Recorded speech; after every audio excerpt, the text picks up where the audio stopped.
Mes chers amis, dans des temps où le mensonge a été érigé comme voie principale de discussion, comme voie principale de communication, dire sa vérité, dire que 2 plus 2 font 4 est un acte de révolution, comme a dit George Orwell dans son roman fictif, mais d'autant plus réel en ce moment, à savoir 1984, que je vous recommande de lire d'ailleurs.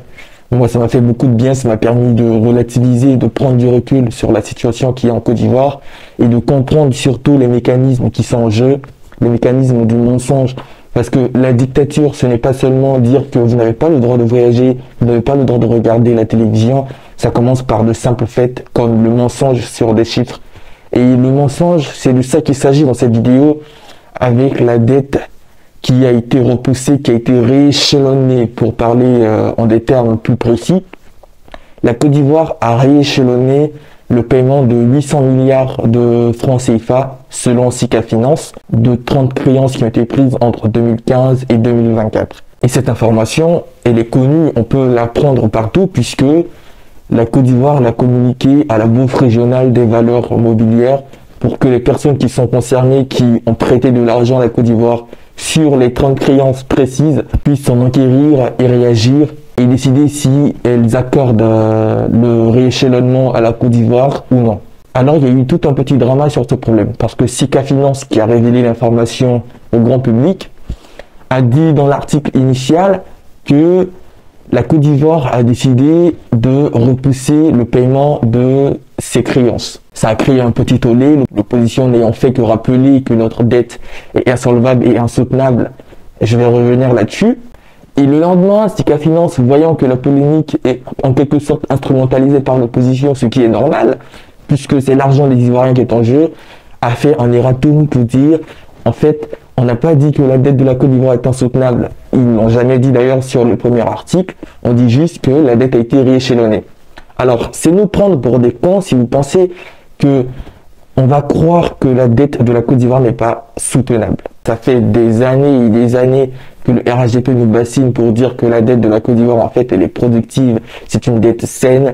Et qu'importe ce que diront les agences, sachez, mes chers amis, que le PIB de la Côte d'Ivoire de toutes les façons est faux. Ils ont fait du creative account, ce que j'ai dit dans la précédente vidéo, pour gonfler les chiffres artificiellement et faire croire à un truc qui n'existe pas et faire passer la Côte d'Ivoire au rang des pays qui ont un revenu intermédiaire de tranche inférieure.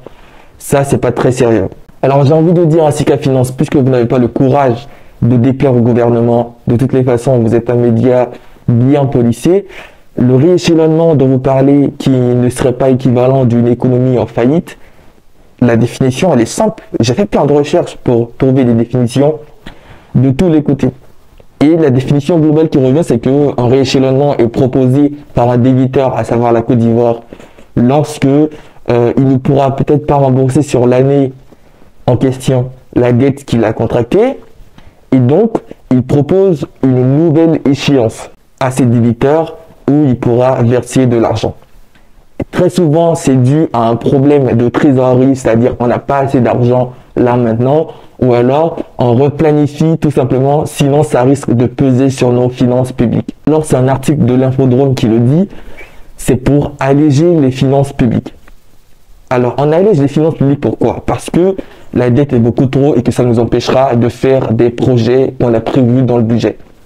Donc je dis tout simplement que si notre dette n'était pas grosse, et ce que je m'efforce de le dire, notre dette elle est trop grosse, alors on n'aurait pas eu besoin de recourir à des méthodes comme celle-là, qui sont des méthodes dignes d'une économie en faillite. La Côte d'Ivoire est une économie qui est en train de faillir, et quoi que les décideurs viennent nous dire aujourd'hui, c'est le cas. On va recourir à 6 000 milliards de prêts auprès des créanciers afin de financer notre budget de 2025. C'est écrit noir sur blanc dans le budget de 2025 que c'est le cas, donc je n'invente pas des chiffres.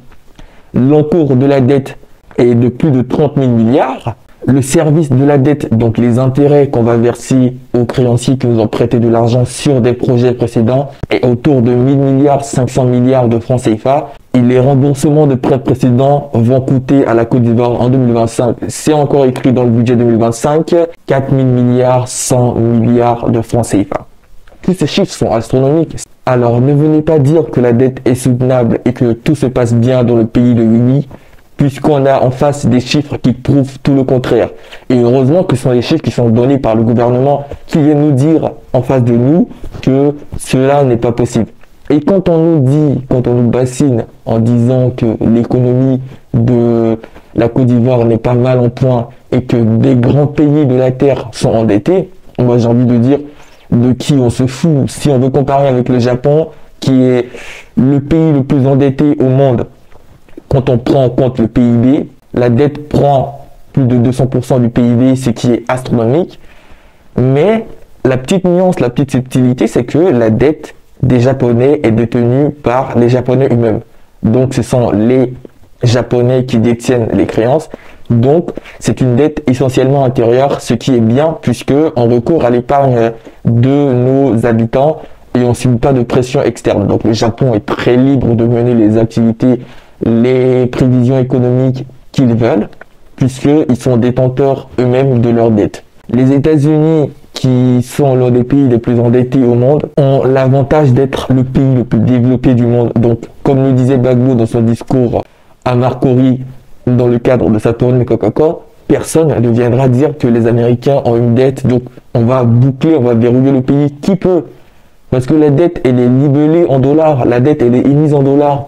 Et qui émet le dollar, ce sont les Américains, puisqu'ils bénéficient de ce qu'on appelle la planche à billets, puisqu'ils émettent le dollar, puisque tout ce qui est sur la terre en termes d'échange de matières premières, en termes d'économie, de finances, est en dollars. Donc ils ont l'avantage, ils peuvent créer autant de dollars qu'ils voudront, ça créera de l'inflation, mais ils ne seront pas pénalisés, parce que le dollar est aujourd'hui l'étendard principal de l'économie mondiale.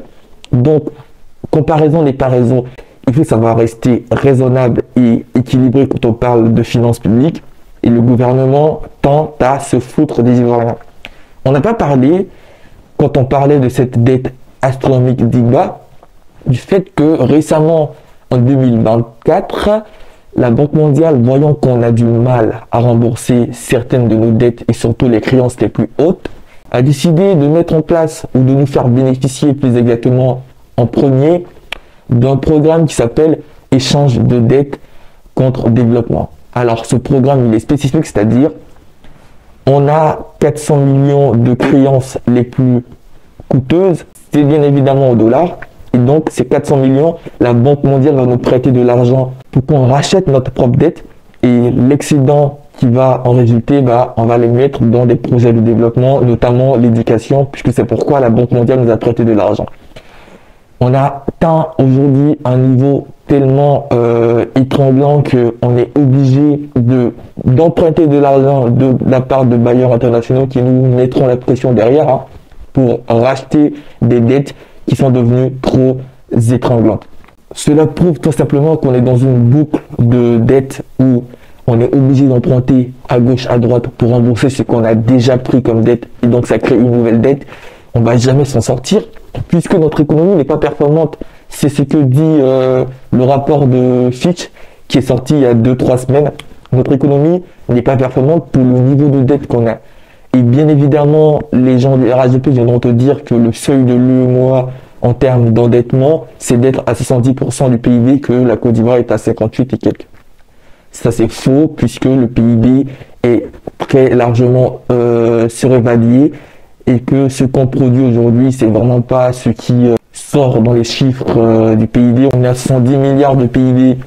Quand on prend ça en dollars, combien de chiffres ont été gonflés? Grâce au Creative Accounting, il y a plein de choses qui ont été gonflées, surévaluées, à savoir l'apport économique des structures à but non lucratif, l'apport économique des secteurs tels que les travailleuses du sexe qui ont été pris en compte pour la réévaluation économique de 2015 à travers une réforme qui devait prendre en compte de nouveaux référencements issus du système de comptabilité nationale en date de 2008. Contrairement au référentiel de 1996 qu'on prenait en compte jusque-là, qui était très rationnel et qui était pour moi un vrai reflet de l'économie, sans pour autant grossir ce que disent les chiffres. Et encore un truc trop choquant. Donc on vit dans un mensonge collectif aujourd'hui où le RAGP prétend vouloir développer le pays ou prétend être en train de développer le pays, alors qu'on prend le développement par l'arrière-train. Notre capital humain aujourd'hui est faible. Les gens ne sont pas formés, mais on préfère prendre de la dette pour construire des infrastructures. Soi-disant, ça permettra de fluidifier la circulation. Quand la circulation est fluidifiée, les gens vont vite à leur travail et ils arrivent à être productifs. Mais qui sont les gens qui vont vite au travail? Ce sont les gens pas formés, donc ton économie ne créera rien. Si on ne décide pas, comme la Corée du Sud, la Chine, le Japon l'ont fait, d'avoir un véritable système éducatif humain très performant, on sera toujours obligé de recourir à la dette de manière bête, et les gens qui accéderont au pouvoir, notamment par l'ENA, qui forment aujourd'hui des cadres totalement corrompus, ne trouveront pas de solution pour endiguer le fléau de l'endettement massif de la Côte d'Ivoire.